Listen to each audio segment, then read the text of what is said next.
Graça e paz. A palavra que Deus trouxe ao meu coração para compartilhar neste vídeo está em 1ª Epístola de João, capítulo 4, a partir do versículo 7. Amados, amemo-nos uns aos outros, porque o amor procede de Deus. E todo aquele que ama é nascido de Deus e conhece a Deus. Aquele que não ama não conhece a Deus, pois Deus é amor. Deus é amor.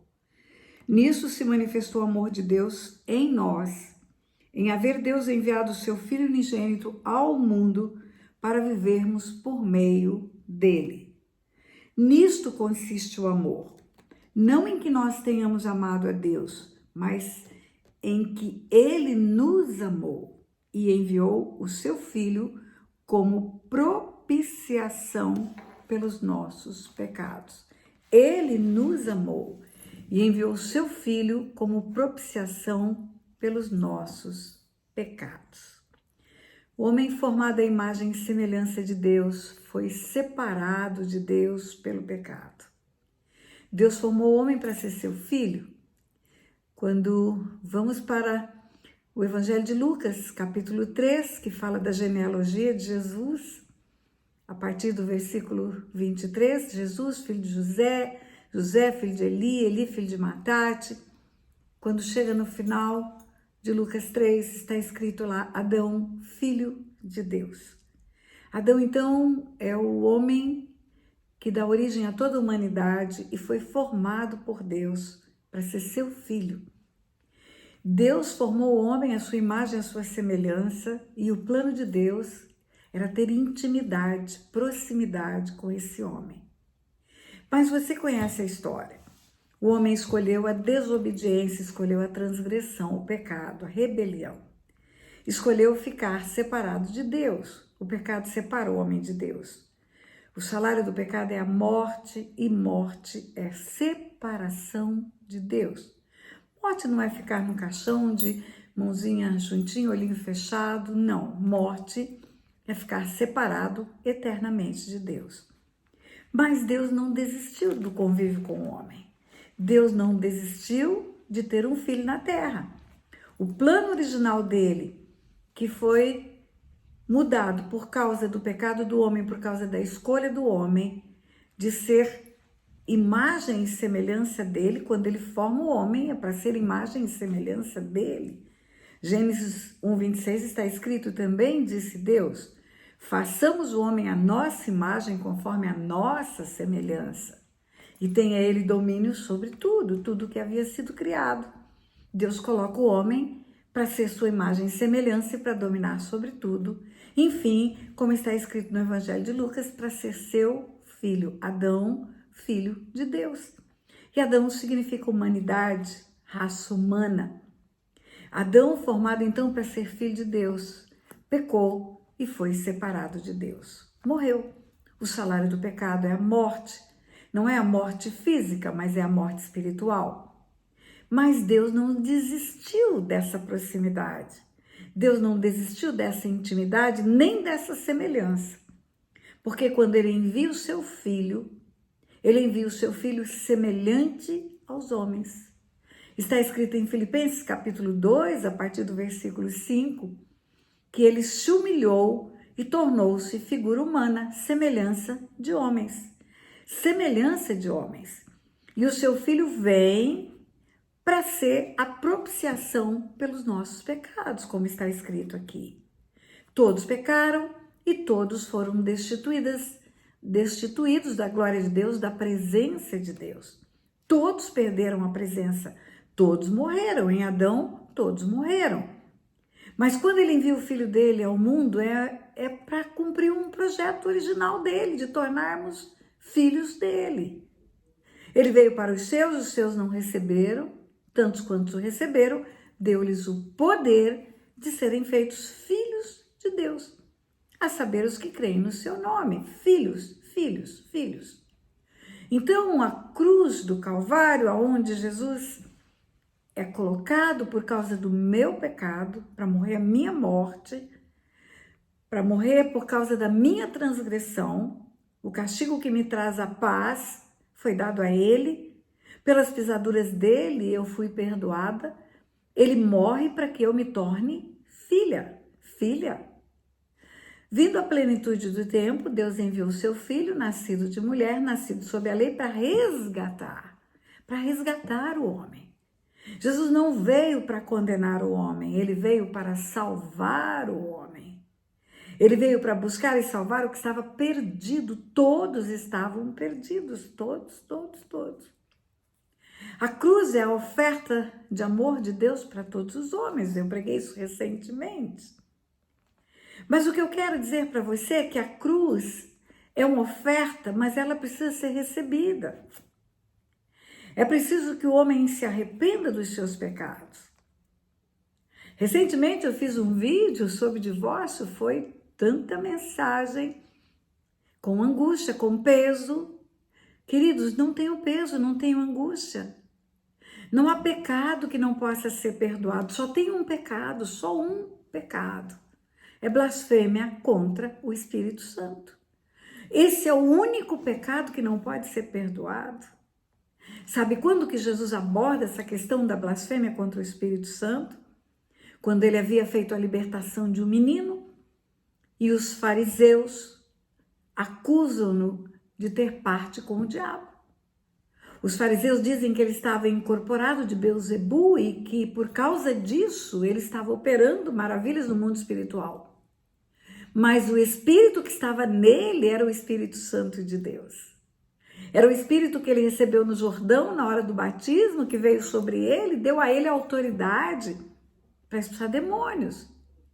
Só que os religiosos, e até hoje existem religiosos que não conseguem ter os olhos abertos, os religiosos disseram que o poder que ele tinha era o poder do diabo, mas não era o poder dos céus. Era o Espírito Santo de Deus. E aí, para a resposta, ele diz aos fariseus que de todo pecado haveria perdão. Para todo pecado haveria perdão. Mas não para o pecado de blasfêmia contra o Espírito Santo. Por quê? Porque aqueles homens estavam chamando o Espírito Santo de Beelzebu. É como se estivesse chamando Deus de diabo. Estivesse chamando o Senhor de Satanás.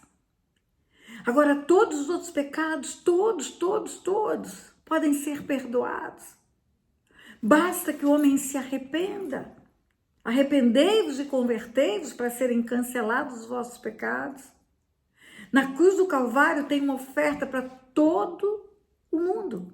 Deus amou o mundo de tal maneira que deu o Filho para salvar o mundo. Mas o mundo todo não está salvo.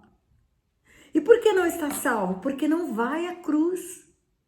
Porque não vai receber o benefício da cruz. E como recebemos o benefício da cruz? Arrependendo-nos dos nossos pecados. Arrependei-vos e convertei-vos. Conversão é mudança de vida. Arrependei-vos e convertei-vos para serem cancelados os vossos pecados. João Batista, que anuncia a vinda do Messias, ele vem para anunciar a vinda do Messias, ele prega o arrependimento. Arrependei-vos porque é chegado o reino dos céus. Jesus, quando começa a ministrar, diz a mesma coisa. Arrependei-vos porque é chegado o reino dos céus. Agora, quando você vai para o Evangelho de Mateus, capítulo 3, você vai ver que João Batista estava batizando e iam pessoas de vários lugares confessando seus pecados, arrependidos. Agora, fariseus religiosos queriam ser batizados sem confessar pecados, sem arrependimento. Por isso, João Batista diz a eles, raça de víbora, como escapareis da condenação do inferno? Vocês têm que gerar fruto digno de arrependimento. O arrependimento é a chave que faz com que o pecado seja perdoado. O perdão está disponível na cruz. O amor de Deus foi entregar o Filho dele numa cruz para morrer por todos os homens. Agora, todos os homens estão salvos? Não. Só aqueles que se arrependem dos seus pecados, que se arrependem e buscam na cruz o perdão que está oferecido. Então, o perdão de Deus para todo mundo beneficia todo mundo? Aqueles que se arrependem são beneficiados. É muito importante que isso fique muito claro, porque há uma banalização dessa cruz, há uma banalização da pessoa de Jesus. Certa feita, as pessoas começaram a deixar Jesus. Primeiro, multidões o seguiam por causa dos sinais e maravilhas. Multidões o seguiam por causa do pão e do peixe que era multiplicado. Multidões o seguiam porque ele era muito simpático, mestre de excelência.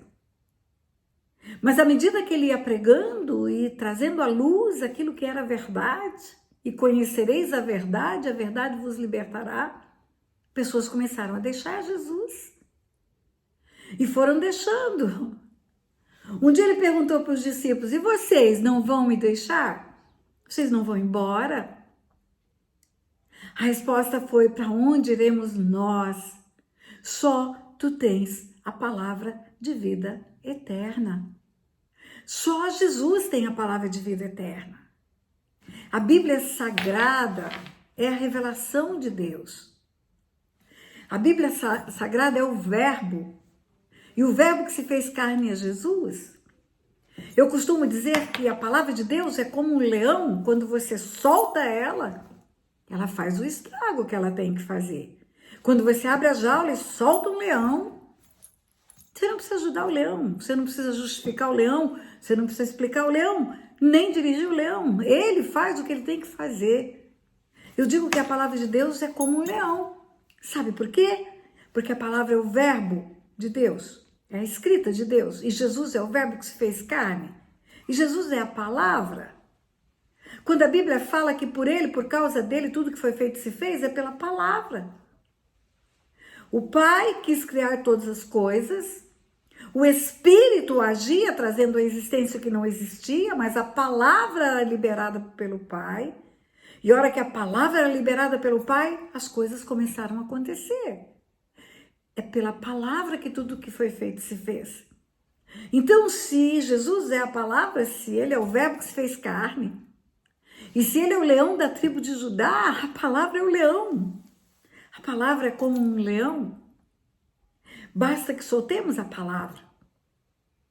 Agora, nem sempre ela vem para acariciar os nossos desejos, as nossas vontades. Ela vem para nos mostrar a vontade do Pai. E às vezes a nossa vontade não é a vontade do Pai, ela é outra.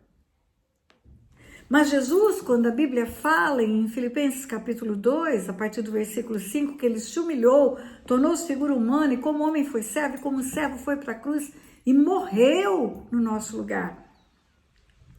A palavra de Deus diz: por causa disso, o Pai o exaltou sobremaneira, e lhe deu um nome que é sobre todo nome, diante do qual todo joelho se dobrará e toda língua confessará que ele é o Senhor.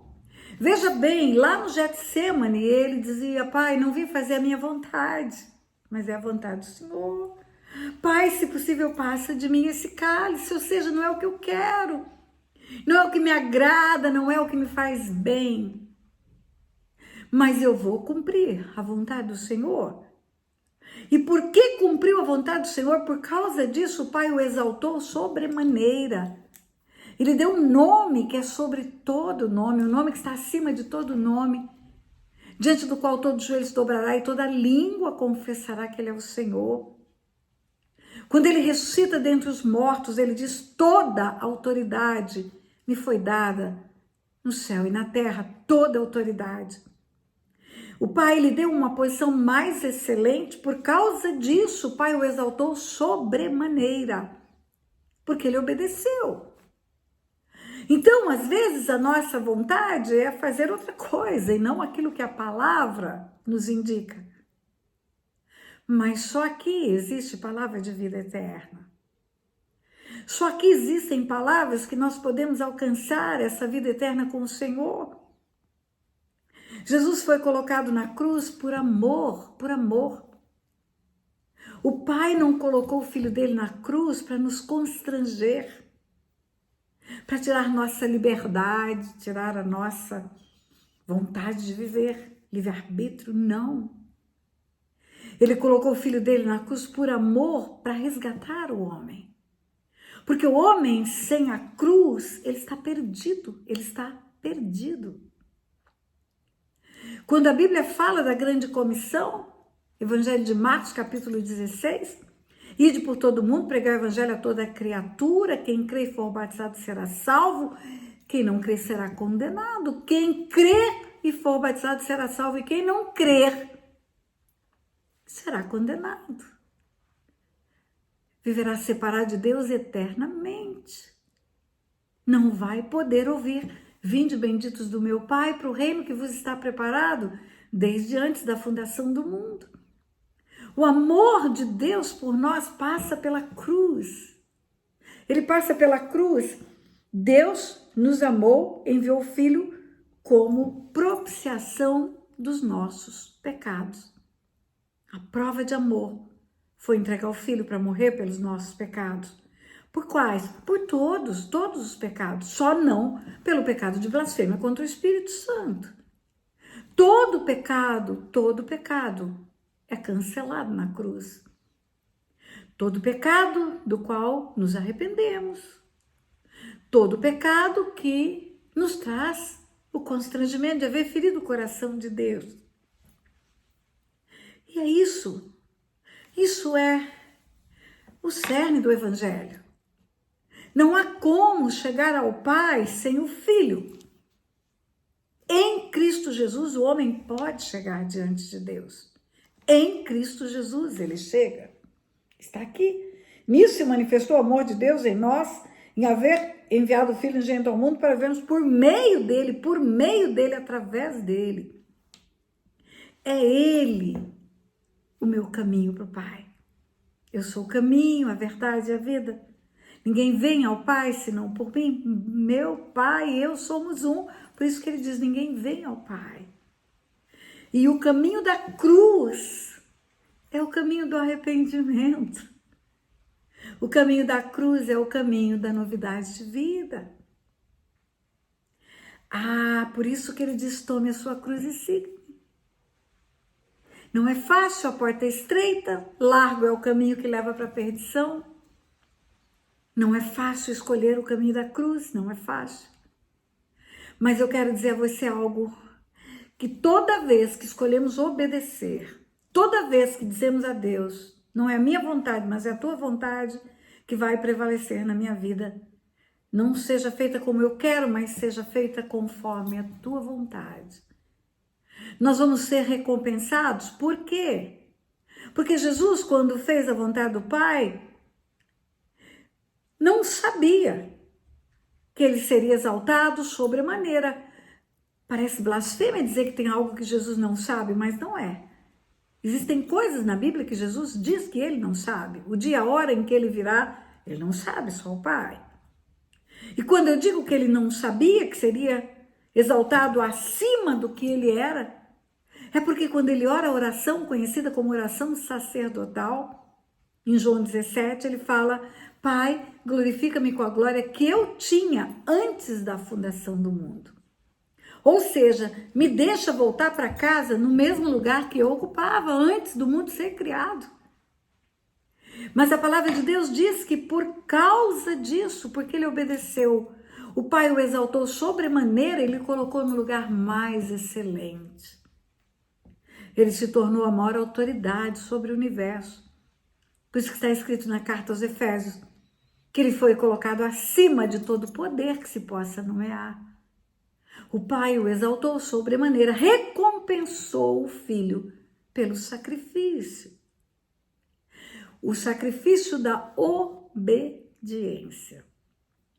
Carta aos Hebreus, capítulo 5, versículo 7, está escrito o seguinte: que Jesus, nos dias da sua carne, ou seja, enquanto estava como homem, com forte clamor e lágrimas, ofereceu orações e súplicas a quem podia livrá-lo da morte, ao Pai. E foi ouvido. Mas, embora sendo filho, obedeceu. E porque obedeceu, foi aperfeiçoado. Está escrito na carta aos Hebreus. Ele podia dizer não, mas ele disse sim, e porque ele obedeceu, ele foi aperfeiçoado e tornou-se o autor da salvação eterna para todos os que lhe obedecem. Autor da salvação eterna para todos que lhe obedecem. Está escrito lá. Ele é o salvador daqueles que obedecem. Daqueles que dizem sim, sim, sim, Senhor. Seja feita a tua vontade, não a minha vontade. Todo pecado tem perdão, todo pecado. Mas todo pecado precisa haver arrependimento desse pecado, dessa transgressão. E todo pecado arrependido é pecado deixado. Arrependei-vos e convertei-vos. Conversão é mudar de rumo. E aí nós vamos alcançar o benefício de termos mais do que imaginávamos. Quando a Bíblia diz, agrada-te do Senhor e Ele satisfará os desejos do teu coração, é interessante que às vezes não queremos agradar a Deus porque queremos ser felizes. Mas parece um paradoxo. Quando eu agrado a Deus, Ele realiza os desejos do meu coração.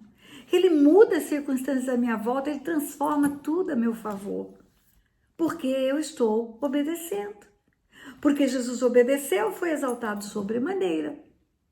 Quando eu obedeço, eu tenho o benefício de bênçãos e bênçãos e bênçãos na minha vida. Eu quero orar. Pai, em nome de Jesus, no poderoso nome do teu Filho Jesus, eu coloco diante do teu trono de graça, Senhor, essa palavra que o Senhor colocou no meu coração hoje e que agora está sendo compartilhada com tantas pessoas. Pai, que o teu Espírito Santo possa completar no coração dos que vão ouvir ao longo do tempo tudo aquilo que o Senhor falou comigo. Às vezes a grandeza da revelação é maior do que a minha capacidade mental de ensinar. Mas o teu Espírito não tem limites, Pai. Que o teu Espírito multiplique graça para o entendimento e compreensão dessa palavra. Em nome de Jesus. Amém, amém e amém.